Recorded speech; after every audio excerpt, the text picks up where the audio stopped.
जी अस्सलाम वालेकुम। Review exercise 1 है हमारी, चूज़ द करेक्ट आंसर। √7 हमने बताना है वो क्या है। अब हमने लास्ट लेक्चर्स में हमने पढ़ा है कि जो स्क्वायर रूट या अंडर रूट वाली वैल्यूज़ होती हैं वो किसके इसमें आती हैं, इर्रेशनल नंबर्स के ज़ुमरे में आती हैं। क्यों? क्योंकि ये तो परफेक्ट स्क्वायर होता नहीं। अगर परफेक्ट स्क्वायर होता तो वो स्क्वायर अंडर रूट से कैंसिल आउट हो जाता, तो ये बन जाता इंटीजर।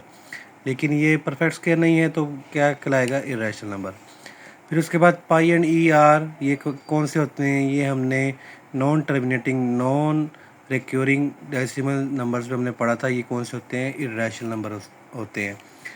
वही ये दोबारा फिर आ गया, if n is not a perfect square then under n is called irrational number. ठीक है, दोबारा वही बात आ गई।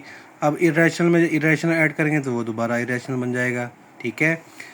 फिर कहता है for all x belongs to R x equal to x is called. ये है हमारी रिफ्लेक्सिव प्रॉपर्टी। सबसे पहली प्रॉपर्टी जो है हमने लास्ट वीडियो लेक्चर में हमने पढ़ी थी। उसके बाद आज जी प्रॉपर्टी लिखी हुई है उसने, A B C belongs to real number.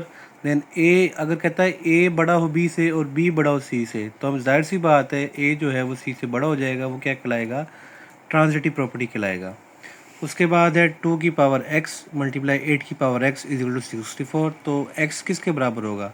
हम इसको सॉल्व करेंगे। हमने सॉल्व किया हुआ इसको, ये हमने सॉल्व किया।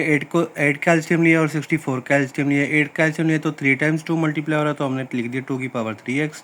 64 को देखा तो ये 6 टाइम मल्टीप्लाई हो रहा है, तो 2 की पावर 6 लिख लिया।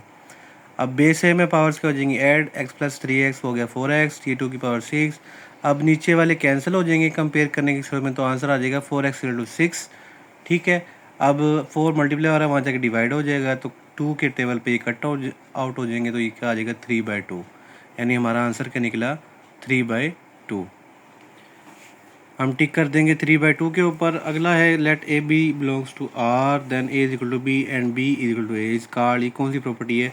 अगर ए बी के बराबर है तो बी ए के बराबर होगा, तो इस प्रॉपर्टी को क्या कहेंगे? सिमेट्रिक। सिमेट्रिक मतलब हम शक्ल।